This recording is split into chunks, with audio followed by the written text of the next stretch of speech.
Ya, selamat ketemu di mata kuliah keamanan informasi di mana pada kesempatan ini berkaitan dengan konsep awal dari keamanan informasi. Kita bicara tentang keamanan dan manajemen perusahaan di mana seringkali sulit untuk membujuk manajemen perusahaan atau pemilik informasi untuk melakukan investasi di bidang keamanan.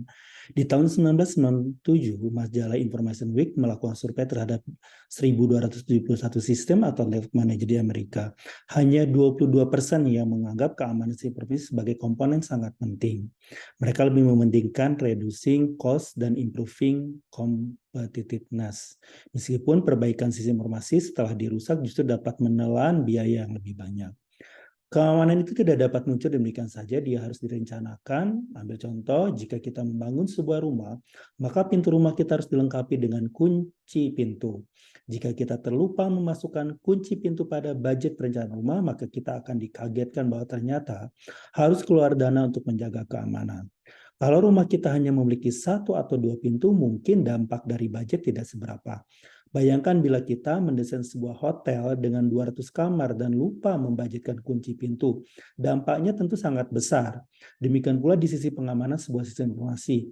Jika tidak kita budgetkan di awal, kita akan dikagetkan dengan kebutuhan akan adanya perangkat pengamanan, firewall, intrusion detection system, antivirus, disaster recovery center, dan yang lainnya. Meskipun sering terlihat sebagai besaran yang tidak dapat langsung diukur dengan uang atau intangible, keamanan sebuah sistem informasi sebetulnya dapat diukur dengan besaran yang dapat diukur dengan uang atau tangible. Dengan adanya ukuran yang terlihat, mudah-mudahan pihak manajemen dapat mengerti pentingnya investasi di bidang keamanan. Dan berikutnya adalah beberapa contoh kegiatan yang dapat kita lakukan, yaitu hitung kerugian apabila sistem informasi Anda tidak bekerja selama 1 jam, selama 1 hari, selama 1 minggu, atau 1 bulan.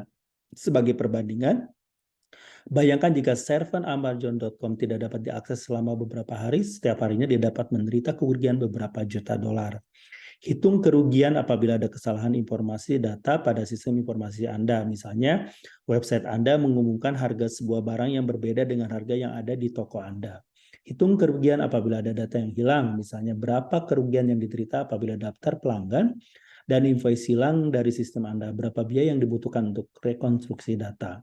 Apakah nama baik perusahaan Anda merupakan sebuah hal yang harus dilindungi? Bayangkan bila sebuah bank terkenal dengan rentannya pengamanan data-datanya, bolak-balik terjadi security incident.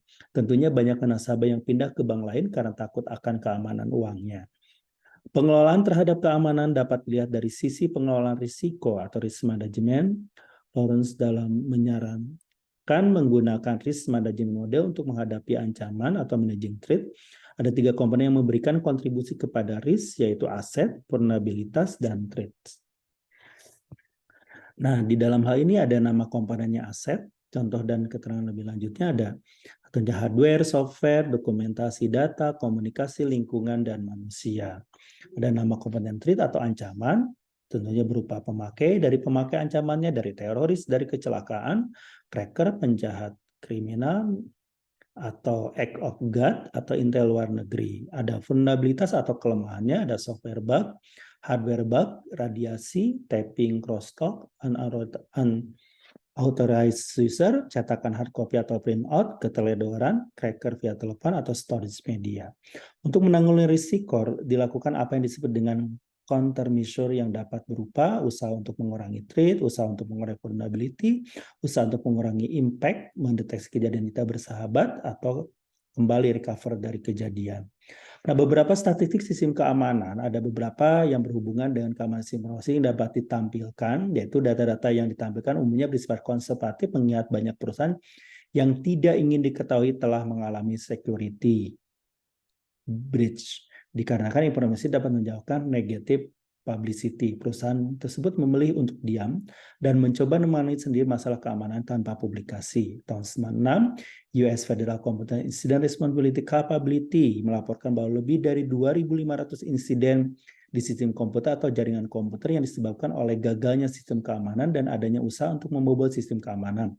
Juga di tahun 1996, FBI National Computer Crime Squad Washington memperkirakan kejahatan komputer yang terdeteksi kurang dari 15% dan hanya 10% dari angka itu yang dilaporkan. Nah, sebuah penelitian di tahun 97 yang dilakukan oleh perusahaan Deloitte Touch Tohmatsu menunjukkan bahwa dari 300 perusahaan di Australia, 37% pernah mengalami masalah keamanan sistem komputer. Penelitian di tahun 96 oleh American Bar Association menunjukkan bahwa dari 1.000 perusahaan, 48% telah mengalami komputer fraud dalam kurun 5 tahun terakhir. Di Inggris tahun 96, NCC Information Security Breach Survey menunjukkan bahwa kejahatan komputer menaik 200% dari tahun 1995 ke 1996. Survei ini menunjukkan bahwa kerugian yang diderita rata-rata ada 30.000 US dollar yang untuk setiap insiden. Ditunjukkan juga beberapa organisasi yang mengalami kerugian sampai 1,5 juta dolar US dollar. FBI melaporkan bahwa kasus persidangan yang berhubungan dengan kejahatan komputer meroket 950% dari tahun 96 ke tahun 97 dengan penangkapan dari 4 ke 42 dan terbukti convicted di pengadilan naik 88% dari 16 ke 30 kasus. John Howard dalam penelitiannya di CERT yang berlokasi di Carnegie Mellon University mengamati insiden di internet yang berlangsung selama kurun waktu 1989 sampai dengan 1995. Hasil penelitiannya antara lain bahwa setiap domain akan mengalami insiden sekali dalam 1 tahun dan sebuah komputer host akan mengalami insiden sekali dalam 45 tahun. Winter tahun 1995, Computer Security Institute dan FBI melakukan survei yang kemudian hasilnya didapatkan dalam laporannya. Dalam hal ini terdapat bermacam statistik yang menarik antara lain bahwa 62% responden merasa bahwa pada 12 bulan terakhir ada penggunaan sistem komputer yang tidak semestinya atau unauthorized use. 57% merasa bahwa hubungan ke internet merupakan sumber serangan dan 86% merasa kemungkinan serangan dari dalam dibandingkan dengan 78% yang merasa serangan dari hackers.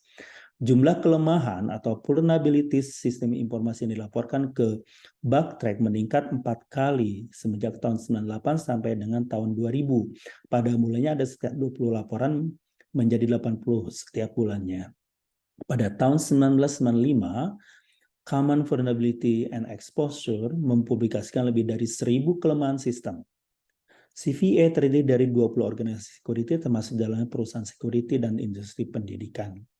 Juli 2001 muncul virus Sircam dan worm code red dan kemudian Nimda yang berdampak pada habisnya bandwidth. Virus Sircam mengirimkan file-file dari disk korban beserta virus juga ke orang-orang yang pernah mengirim email ke korban. Akibatnya file-file rahasia korban dapat terkirim tanpa diketahui oleh korban. Di sisi lain, orang yang dikirim email ini dapat terinfeksi virus Sircam ini dan juga merasa dibom dengan email yang besar-besar. Sebagai contoh, seorang kawan penulis mendapat bom email dari korban virus Sircam yang sebanyak ratusan email, total lebih dari 70 MB. Sementara itu, worm code red menyerang server Microsoft IIS yang mengaktifkan servis tertentu atau indexing. Setelah berhasil masuk, worm ini akan melakukan scanning terhadap jaringan untuk mendeteksi apakah ada server yang bisa dimasuki oleh worm ini.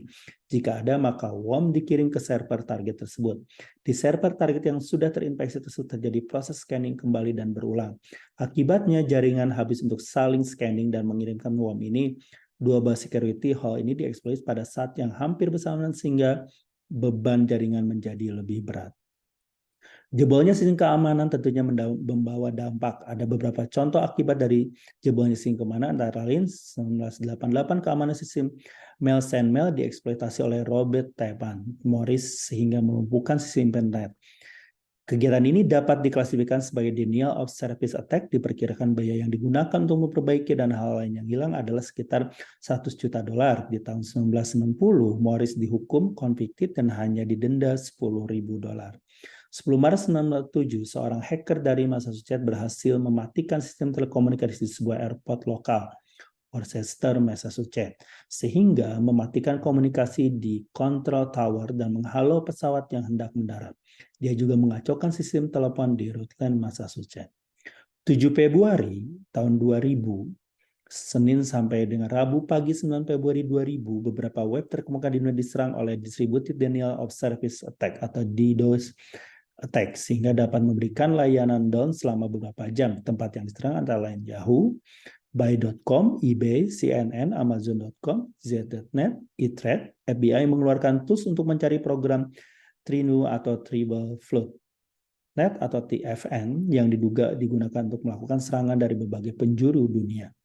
4 Mei 2001, situs Gibson Research Corp atau ZRC.com diserang denial of service attack oleh anak berusia 13 tahun, sehingga bandwidth dari GRC.com yang terdiri dari 2 T1 connection menjadi habis. Steve Gibson kemudian meneliti software yang digunakan untuk menyerang DOSBot, Sub-7 Trojan, channel yang digunakan untuk berkomunikasi atau via IRC, dan akhirnya menemukan beberapa hal tentang DOS attack. Bisa dilihat di situs www.grc.com. Juni 2001, peneliti di UC Berkeley dan University of Maryland berhasil menyadap data-data yang berada pada jaringan wireless LAN IEEE 802.11b yang mulai marak digunakan oleh perusahaan-perusahaan. Masalah keamanan yang berhubungan dengan Indonesia, meskipun internet di Indonesia masih dapat tergolong baru, sudah ada beberapa kasus yang berhubungan dengan keamanan di Indonesia. Di bawah ini akan didaftar beberapa contoh masalah atau topik tersebut. Akhir Januari 1999, domain yang digunakan untuk Timur-Timur diserang sehingga hilang. Domain untuk Timur-Timur ini diletakkan pada sebuah server di Irlandia yang bernama Connect Ireland. Pemerintah Indonesia yang disalahkan atau dianggap melakukan kegiatan hacking ini. Menurut keterangan yang diberikan oleh administrator Connect Ireland, 18 serangan dilakukan secara serempak dari seluruh penjuru dunia. Akan tetapi berdasarkan pengamatan, domain Timur-Timur tersebut dihack dan kemudian ditambahkan subdomain yang bernama need.tp. Berdasarkan pengamatan situasi, need.tp merupakan sebuah perkataan yang sedang dikeluarkan oleh Beavis dan Butterhead, sebuah acara TV di MTV. Dengan kata lain, cracker yang melakukan serangan tersebut kemungkinan penggemar atau paling tidak pernah nonton acara Beavis dan Butthead itu. Jadi kemungkinan dilakukan oleh seorang dari Amerika Utara. Beberapa website Indonesia sudah dijebol dan daftarnya besar contoh lama sudah dapat dilihat di koleksi www.2600.com dan alas.d.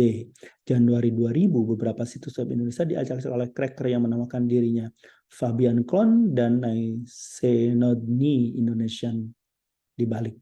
Situs yang diserang termasuk Bursa Efek Jakarta, BCA, Indosatnet. Selain situs yang sebesar tersebut, masih banyak situs lainnya yang tidak dilaporkan.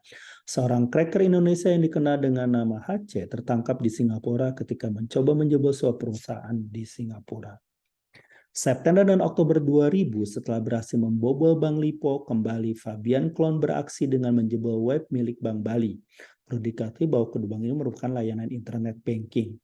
September 2000, polisi mendapat banyak laporan dari luar negeri tentang adanya user Indonesia yang mencoba menipu user lain pada situs web yang menyediakan transaksi lelang atau action seperti eBay. 24 Oktober 2000, dua warung internet warnet di Bandung digerebek oleh polisi Polda Jabar dikarenakan mereka menggunakan akun dialog curian dari ESP Sentrin. Salah satu dari warnet tersebut sedang online dengan menggunakan akun curian tersebut. April 2001, majalah Warta Ekonomi melakukan polling secara online selama sebulan dan akhirnya menunjukkan bahwa dari 75 pengunjung, 37% mengatakan meragukan keamanan transaksi secara online, 38% meragukannya, dan 27% merasa aman. 16 April 2001, Polda Yogyakarta meringkus seorang kader Jogja. Tersangka diringkus dibantu dengan barang bukti sebuah paket yang berisi lukisan rumah orang Indian berharga 30 juta. Tersangka berstatus mahasiswa STIE Yogyakarta. Juni 2001, seorang pengguna internet Indonesia membuat beberapa situs yang mirip persis sama dengan situs klikbca.com yang digunakan oleh BCA untuk memberikan layanan internet banking. Situs yang dia buat menggunakan nama domain yang mirip dengan klikbca.com, yaitu klikbca.com.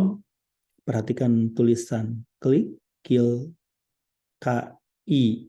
yang sengaja salah ketik. www.klikbca.com tanpa di titik antara www dan klik. CLIKBCA.com atau KLICKBCA.com. Sang user mengaku bahwa dia mendapat PIN dari beberapa nasabah yang salah mengetikkan nama situs layanan internet banking tersebut. 16 Oktober 2001, sistem BCA yang menggunakan PISA terganggu selama beberapa jam. Akibatnya transaksi yang menggunakan fasilitas PISA seperti ATM tidak dapat dilaksanakan, tidak diketahui, tidak diberitakan, atau penjabat jumlah kerugian tidak diketahui. Meningkatnya kejahatan komputer, jumlah kejahatan komputer atau computer crime, terutama yang berhubungan dengan sistem informasi akan terus meningkat dikarenakan beberapa hal, yaitu aplikasi bisnis yang menggunakan berbasis teknologi informasi dan jaringan komputer semakin meningkat. Sebagai contoh, saat ini mulai bermunculan aplikasi bisnis seperti online banking, electronic commerce atau e-commerce, electronic data interchange, EDI, dan masih banyak lainnya. Bahkan aplikasi e-commerce akan menjadi salah satu aplikasi pemacu di Indonesia melalui Telematika Indonesia dan Nusantara. Demikian pula di berbagai penjuru dunia aplikasi e-commerce terlihat mulai meningkat. Desentralisasi dan distributed server menyebabkan lebih banyak sistem yang harus ditangani. Hal ini membutuhkan lebih banyak operator dan administrator yang handal dan juga kemungkinan harus disebar di seluruh lokasi. Padahal mencari operator dan administrator yang handal adalah sangat sulit. Transisi dari single vendor ke multi vendor sehingga lebih banyak sistem atau perangkat yang harus dimengerti dan masalah interoperability antar vendor yang lebih sulit ditangani. Untuk memahami satu jenis perangkat atau satu vendor saja sudah susah, apalagi harus menangani berjenis-jenis perangkat. Meningkatnya kemampuan pemakai di bidang komputer sehingga mulai banyak pemakai yang mencoba bermain atau membongkar sistem yang digunakannya atau sistem milik orang lain. Jika dahulu akses komputer sangat sukar, maka sekarang komputer sudah merupakan barang yang mudah diperoleh dan banyak dipasang di sekolah serta rumah-rumah. Mudahnya diperoleh software untuk menyerang komputer dan jaringan komputer. Banyak tempat di internet yang menyediakan software yang langsung dapat diambil, download dan langsung digunakan untuk menyerang dengan graphical user interface yang mudah digunakan. Beberapa program seperti Satan bahkan hanya membutuhkan sebuah web browser untuk menjalankannya. Sehingga seorang dapat menggunakan web browser tanpa menjalankan program penyerang atau attack. Kesulitan dari penegak hukum untuk mengejar kemajuan dunia komputer dan informasi yang sangat cepat. Hukum yang berbasis ruang dan waktu akan mengalami kesulitan untuk mengatasi masalah yang justru terjadi pada sebuah sistem yang tidak memiliki ruang dan waktu. Semakin kompleksnya sistem yang digunakan, seperti semakin besarnya program atau software yang digunakan, sehingga semakin besar probabilitas terjadinya lubang keamanan yang disebabkan kesalahan pemrograman atau bugs. Dan bagaimana peningkatan kompleksitas operating sistem Microsoft yang diungkap oleh Bruce Schneider. Semakin banyak perusahaan yang menghubungkan sistem informasinya dengan jaringan komputer yang global seperti internet. Hal ini membuka akses dari seluruh dunia. Demikianlah penjelasannya. Terima kasih. Tetap semangat semua.